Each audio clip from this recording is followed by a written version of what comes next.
Good afternoon, YouTube. This is Warbles on a Lot here, and I'm making a response to a personal message I received today, the 31st of December 2011. It came from That's My First Message, and That's My First Message opened their channel on December 8th, 2011. They have no subs, they've had 18 channel views, they've got no favourites, no playlists and no videos. So according to the judgment of YouTube, by the tenets of the definitions, That's My First Message is classed as a troll. Trouble online. However, I'm a comparative theologist and I've read their personal message, and I believe that they're not actually intending to be a troll. I think they're intending to be a fundamentalist, evangelistic Muslim. And because I'm a comparative theologist, that means they have earned my critique of their message, and I'm going to do it according to the mistakes that they have made. Now, that's my first message. Your first mistake is to claim that Allah, which is in fact the Arabic word for the creator God theory of the whole universe, not just the creator of humans on this mud ball, but the creator God theory of the whole universe, you claim Allah created all humans purely and simply to worship Allah. That's not right.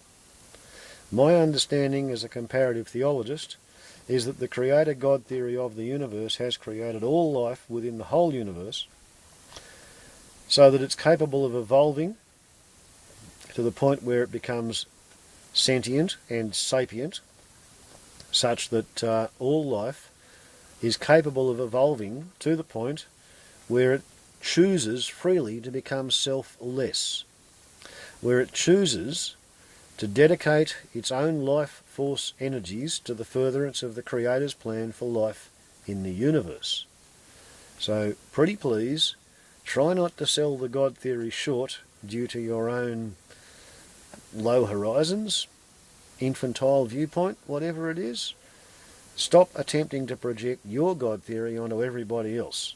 If it works for you, that's good, but don't try to tell me that yours is better than mine, because I kind of suspect that, considering that wild birds fight with poisonous snakes to keep me safe, I may be slightly better connected to the creator of the universe than you have given me credit for.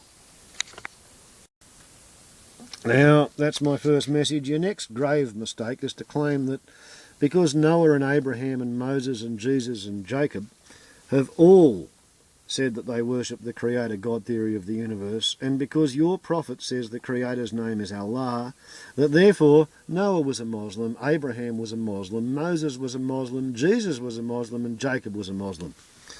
No, that's just total bloody garbage. Muhammad said that you have to pay homage to the prophets that have gone before. So Muhammad said that everything Moses had to say was correct, including thou shalt not kill. This means that the second half of the Islamic Chronicles, where Muhammad's supposed to have picked up a sword and run around and converted people by violence, he was acting directly against the teachings of Moses, directly against the teachings of the creator God theory, and therefore thus and because his religion had been in fact taken over by the violent militaristic warriors. Considering that Muhammad was doing his stuff 600 years after Christ, whereas Constantine, who was the first Christian pope, was also the first person to allow Christians who allegedly followed the teaching of thou shalt not kill. Constantine allowed those people into the Roman army, whereas previous to Constantine in year 311, it was against the law for Christians to be in the Roman army. And how they reconciled their thou shalt not kill with the Roman army's mission of killing the enemies of the Senate, the people, the quorum of Rome, I have no idea. But years later, like in the year 416, Augustine came up with the theory of the just war, which more or less means that you pay lip service to thou shalt not kill and turn the other cheek, and whenever your politics appears to be losing, that's when you pull out your death machines and slay all your enemies. And that's been the dominant theme within alleged Christian theology ever since, and apparently it took over the Islamic religion possibly while Muhammad was still alive. If he ran around with a sword killing people for the sake of his God theory, then he was going diametrically opposed to turn the other cheek. He was going diametrically opposed to thou shalt not kill, and he was in fact an apostate, a blasphemer and a hypocrite against the God theory that he claimed to represent. Right? Fact. Spiritual fact. Comparative theological fact. Get it through your head. Your third grave and grievous error is to claim that because your family tradition, or maybe you're a convert, is to worship Allah, then therefore Allah is the predominant creator God theory on the planet. Allah's but a pup, 1400 years old, you know, the Islamic revelation about Allah. The rainbow serpent, according to the Australian Aborigines, is 20,000 years old. According to the scientists, it's 10,000 years old. The rainbow serpent, the Australian Aboriginal worship of Biami, the creator God theory of the universe, is the oldest continuously practiced religion on the planet. Okay? I've said this in other videos and I'll say it again here. The Australian Aborigines circumcised their teenage males after they taught them the tribal skin laws and who they were allowed to breed with, because they were not going to need a vacuum flange on their insemination piston. A degenerate version was practiced by the Jews, where they circumcise their baby boys to symbolise that they're going to raise those boys as a one-woman man. The Christians took over it, the Muslims took over it. There's an even further degenerated version among some African tribes where they cut the clitorises off their little girls so that they can't enjoy sex, so that a man with low self-esteem will never be afraid that his wife is going to stray looking for a more enjoyable coupling with somebody else. Islam is not the predominant God theory of the world. It is a very late comer. Now, if I know you xenophobic, ethnocentric, cultural imperialists, as well as I think you do, you're not going to take my word for it, so how about we have a look at some pictorial evidence, shall we? Here we see, on the right, a Wundjina, an ankh, and a Greek symbol for female. Let's go into the Wundjina. What we have is a cross-section through a full-term pregnant uterus with the cervix fully dilated. We have the penis and the testes which put the baby into the uterus. And from that fully dilated uterus at the moment of birth, we have the human form. And this is a local Wundjina painted by the grandmother of one of the local tribal elders. The mother of all nations is what his grandmother told him it was when she gave him the painting, and he allowed me to photograph it. Right? The Wundjina. It's not a spaceman, it's a creation painting, a full-term pregnant uterus with the penis and the testes which put the baby into the uterus, and there you can see the cervix fully dilated. So we have the Australian Wundjina, and we have the Egyptian ankh, which is fairly clearly a degenerate, simplified version of the Wundjina. And then we have the Greek symbol for female, a degenerate, simplified version of an ankh. So, I'm terribly sorry, but none of the Middle Eastern religions are capable of holding a candle to the Australian Aboriginal spiritual understanding. Interesting, isn't it? That's my first message. So, get down on your knees and worship Biami if you want to worship the oldest God theory on the planet. And you also want to pay attention to the fact that the Middle Eastern religions, they're a good religion for a goat herder or a sheep herder or a fisherman living on the coastal fringe of a desertified continent that's been destroyed by capitalism. And none of the religion of the big three, the religion of the book, the Jews, the Christians or the Islamics, not one of them have raised a single city where the crime rate, the murder rate, the arson rate, the starvation rate, the homeless children rate is anywhere different from any of the other cities on the earth.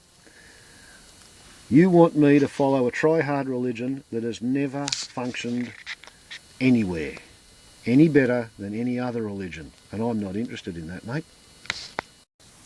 By coincidence and by synchronicity, the Creator God theory of the universe led me to run across this particular book, the OASP, which claims to be a new Bible in the words of Jehovah, the Creator God of the universe, accurate as at 1882. And I would much rather have a more up-to-date version than listen to you. My God theory, the one that I subscribe to, it has a glossary. And it's written in English, and I can understand it. And I'm pretty happy with that. And in the Book of Judgment, on page 779, the numbers of the judgment in the words of God, it suggests that as at 1882, of Mohammedan angels in the lowest heavens as wanderers on the earth, there are this day more than 2,000 millions. But of such there are below grade 1, there are more than 6,000 millions, which compriseth such angels as know nothing more than babes, though for the most part they were full-grown adults as to earth life. Some are fetales, some engrafters, bracket, professional reincarnators, close bracket, who dwell with one mortal during his lifetime and then engraft themselves on another mortal during his lifetime, and so on, calling themselves reincarnated, and in fact knowing no other heavens, being disbelievers in the all-person and in my exalted kingdoms. Such as are below grade 1 I have classed this day as Drujars, because they have not left the earth and entered the first resurrection. So, Munchkin, from what I can see, your particular God theory might work for you, but it's not going to work for me, because I've seen other, more advanced, better understood God theories which I'm more comfortable with myself. Now, the final proof of the foolishness of the religion that you want me to play with is the theory that you want me to learn to talk in Arabic so that the Creator God theory of the whole universe is capable of understanding my prayers and paying attention. Which really sort of reminds me of the Mahi-Kari religion, which was revealed by a bankrupted Japanese industrialist who used to be a kamikaze pilot trainee, who calls his God theory Susa, the main world shrine of Almighty God the Creator. Kotama Okada, or Suki Nushumashama, the founder of Suki and Mahi Kari. And that's their present spiritual leader. This being the glossy book that they put out for converts or potential converts to think about. Whereas their actual prayer book, this one belonged to a friend of mine, is a much smaller tome, and the Akoshi prayer book by Mahi Kari. And these people, they expect Westerners to learn to pray in an obsolete phonetic Japanese.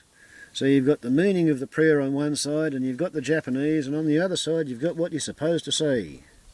Kono inori wa ban koyo no moto I narai neji goyonji mahi kari wazu o shu shu shiat kami kai rin ban. You see what I mean?